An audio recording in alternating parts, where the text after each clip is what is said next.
I have seen all of the most gory and brutal movies that are out there. We have Hostile, The Hills Have Eyes, Wrong Turn, the Saw franchise, Final Destination, and many more, but usually they do not bother me. They never really get under my skin because I'm such a strong and brave boy. But folks, that was until today, when I watched The Sadness. Oh god. A lot of you guys have been suggesting to make a movie commentary on this, and all I need to ask is, what did I ever do to you? So buckle up and join me on a journey through the most sadistic cinematic experience I've ever laid eyes upon. We start with a shot of a happy couple waking up together in the morning. Why does every movie I watched lately have to make me feel so alone? These are our main characters, Jim and his girlfriend Kat. Jim makes his way into the kitchen to eat some breakfast and get ready for the day, and while he is doing so, he is watching a video of a debate, I guess, of a doctor talking about a virus called the Alvin virus, which whenever I hear it, I just think of one of the chipmunks. But we see that a lot of people don't really pay much mind to this. They believe that it's a hoax. The debater in the video cuts off the doctor instantly and doesn't let him get a word in. Typical political shit. Jim himself isn't very interested or worried by the video. He actually looks like he's paying no mind to it whatsoever, honestly. And later on in the scene, his neighbor comes out and also says that he believes that this virus is a hoax. Last time we said that, we were locked inside for 4 years, so tread carefully. But while Jim is finishing his breakfast, admiring the view of Taiwan, he notices a granny standing on a rooftop by herself and he calls out to her. She then turns around to reveal that her entire nightgown is covered in blood. He turns away to call Kat and show her what's going on, but when he turns back around, the woman is already gone. It seems we have an introvert on our hands, boys. We cut to Jim dropping Kat off to work, but on their way they pass by a group of people getting arrested by the cops. But later on, when Jim is making his way back home, he passes by the same police car that is now abandoned with no one in sight. He thinks nothing of it and makes his way to a cafe to get some coffee. While he is waiting for his coffee, we see that the old woman from the rooftop from earlier seems to have gotten a little bit peckish, and she makes her way into the cafe. She gets noticed by the customers, who all seem to get a bit uneasy at the sight of her, until one customer decides to check on her and see how she's doing. And as I always say, never do a good deed in these movies, because instead of, a simple thank you, this man receives the creepiest smile to ever walk the earth, followed by Granny spitting up all of her leftover mashed potatoes in his face. But it seems this man actually got off lucky, because she then turns to the cafe worker, grabs him by the scruff, then proceeds to pour the boiling grease over this man's head and proceeds to peel the skin off of this man's face, all while looking like a curious toddler who has just discovered Play-Doh. Presumably because he took too long to take her order, which, that's very understandable if you ask me. The whole cafe then erupts into chaos as more people start to get infected and lash out at each other. This guy starts viciously stabbing his friend in the neck, and while Granny is chasing after Jim, looking like she just wants to give him a big cuddle, she gets smacked by the car of another infected man, which is soon followed by a woman giggling hysterically as she jumps off of a fucking building to her death. This shit just went from calm and relaxing to absolute nightmare fuel in a matter of minutes. Now in this movie, the infected are very different than from your typical zombie movie. These zombies are still conscious, they're still able to do everything that a normal human can do, and instead of like a typical zombie thing where they just want to eat you because they want to eat you, these fuckers get off on causing as much pain and misery to their victims as they possibly can. And when I say get off, I mean it exactly how you think I mean it. These motherfuckers get hornier than a Discord moderator who accidentally brushed hands with a woman for the first time when they hear their victims' cries. Yep. But back to the chaos. After Jim sees all of this pandemonium going down around him, he decides to run away. When he gets home, he takes a minute to catch his breath and process what he just witnessed, then instantly runs to the fridge to crack open a cold one, which, that is the most relatable thing I've seen so far. He then sees an emergency notice on the TV, followed by an infected guy who somehow gained control of the intercom system in the town, who proceeds to say some outrageous shit.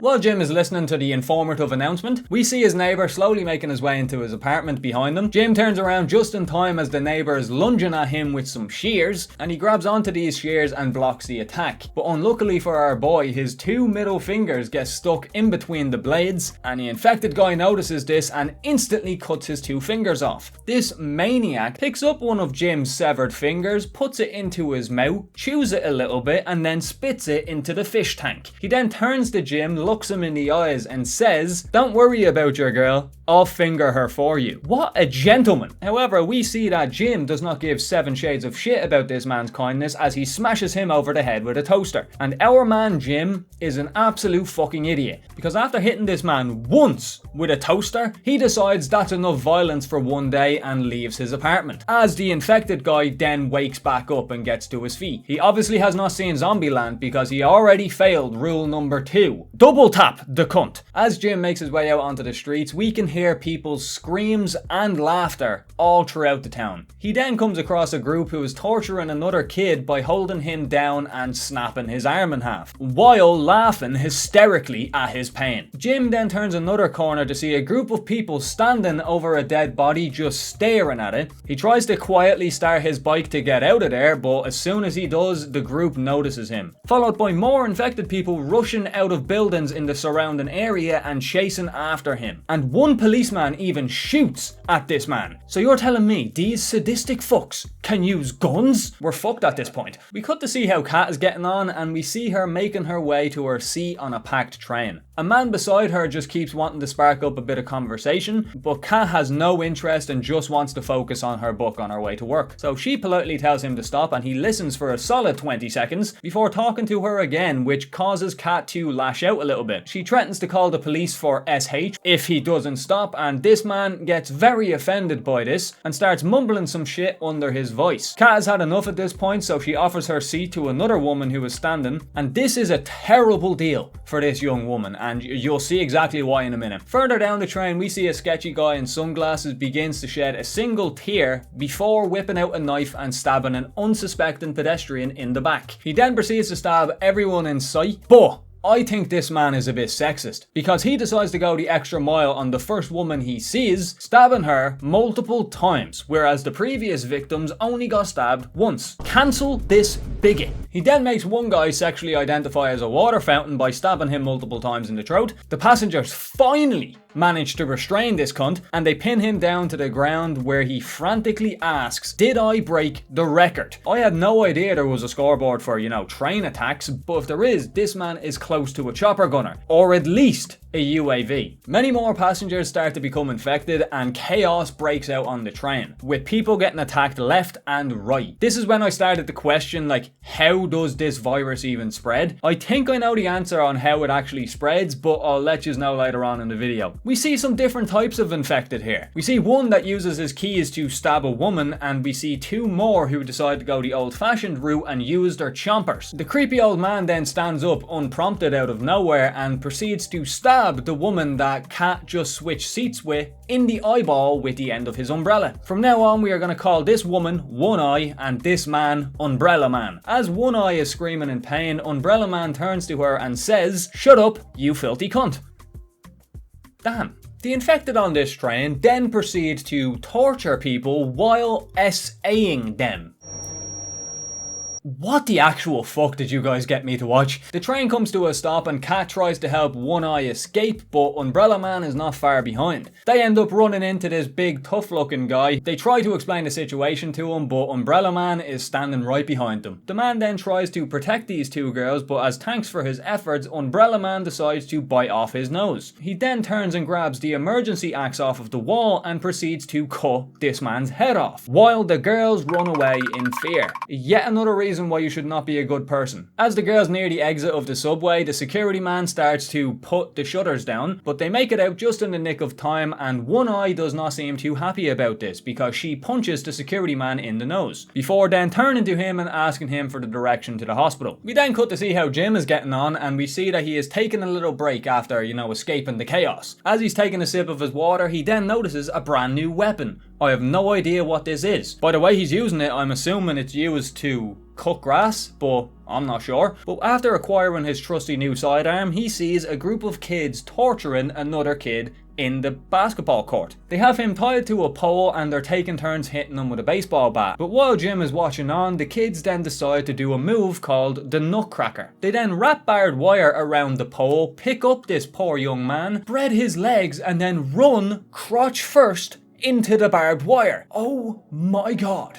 I did not know that this movie was 4D, but I felt every second of that. Jim has seen enough and he decides to go in and fend off the children, which eventually scarper away. He then goes to check on the kid on the floor who has definitely seen better days, and while he's thinking about what to do, this kid turns to him and says, "Why did you stop them? I was just about to shoot my load." "You fucking what now? Your balls have been pulverized, my man. I don't think you can produce any anymore." But before Jim can even comprehend what the fuck is going on, the kids from earlier show back up and start throwing apples at him, but Jim runs away regardless, gets back on his bike and goes on his merry way. We cut back to Kat and One Eye, who have safely made it to the hospital, and it seems pretty safe in here. No one seems to be infected inside and everything seems dandy. One Eye gets treated and Kat tries to call Jim off of someone else's phone. This piece is very short-lived though, as a military broadcast comes on the TV, and it's the military commander talking about how they're going to be dealing with the threat and what their next steps are. But then the commander says, "The only way we can combat this is with full transparency." He then opens his eyes to show that he is also infected. He then grabs the second in command, shoves a grenade down his throat, and then turns him towards the camera so we get a front row seat to the inside of this man's head. Jesus Christ, boys. Editing this video is going to be rough. People start fighting and panicking, but Kat notices Umbrella Man standing outside the hospital entrance, and without saying a word, she runs away and locks the door behind her. What happened to all of that like savior energy you had with One Eye like 5 minutes before? Like, you could have at least brought it up so this nice security man didn't get an unsuspecting axe in the back. When the infected make their way in, they instantly pin down the woman's security guard and do some not safe for work activities without her consent. This movie is not for the faint of heart, gentlemen. In the very next scene, Umbrella Man finds One Eye Girl and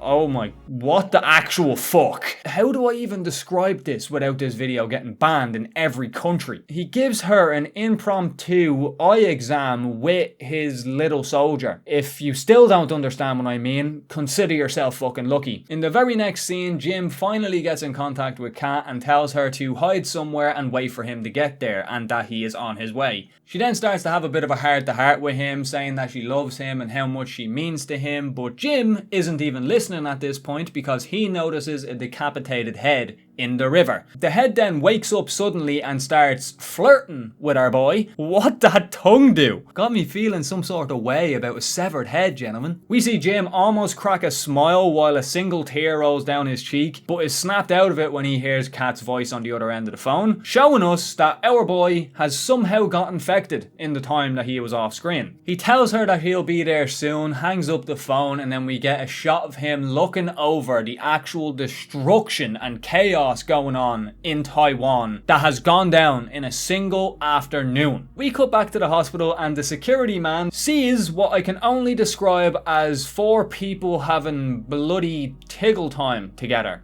This video's not getting monetized, Jesus. He runs away only to come across One Eye, who is now infected and eating somebody. She turns to him and says, "I always had trouble making friends. I guess I just needed to meet the right people." Didn't need to trauma dump on us like that. He starts to back away and we see the 4 Tiggle demons from earlier standing in the doorway, who then grab and pin him down while One Eye uses a surgical saw to cut him to death. One thing to add, that little saw that she was using looks more like a saw that they use to cut casts off of like broken bones and stuff, and if it is one of those saws, those are harmless against human skin. They are designed that way. Terrible movie. So unrealistic. Unbelievable. Umbrella Man then sees Kat on one of the floors and then goes looking for her, and while on his hunt he then says this: "You think that fat bitch got away? Her eyeball fluid is drying on my shaft right now." Damn. Men just have no class anymore. Whatever happened to I don't kiss and tell? And this next scene is one of the most satisfying moments in the movie. Kat gets a jump on Umbrella Man by spraying the fire extinguisher in his face and proceeding to hit him in the head twice with it, causing him to fall to the floor, where he turns to her and says, "You are just like me, violent and depraved," followed by Kat rearranging this man's brain shape by hitting him over and over and over and over and over and over again. Right after Kat hits him with the final blow, a door opens up that shows a doctor in full fucking hazmat suit standing on the inside. Kat makes her way in and the doctor just doesn't even say a word to her. Very suspicious if you ask me. I saw him vent. No.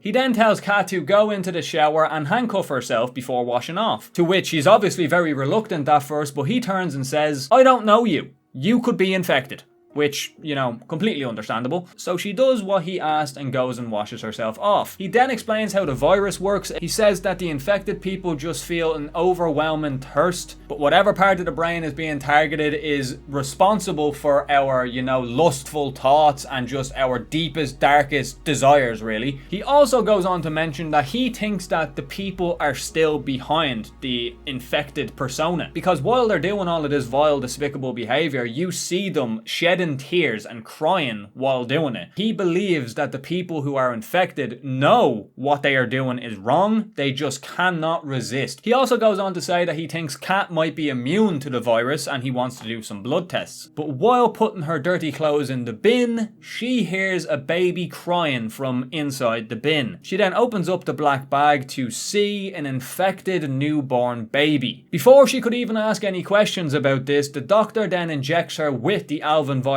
directly and says, "Fuck it, since you've seen that, I'm just going to inject you and see if you're infected in 5 minutes. And if she isn't infected in 5 minutes, he will bring her to the chopper on the roof." After 5 minutes, she doesn't seem to be showing any signs of infection, so her and the doctor start to make their way out. But just outside the door, Kat realizes that the axe that Umbrella Man had is now missing. But they soon get an answer as to where it has gone to when somebody swings the axe around the corner and chops off the doctor's toes. The infected man then lunges onto this man's foot, puking into the open wound, before the doctor shoots him in the head with his 3D printed pistol.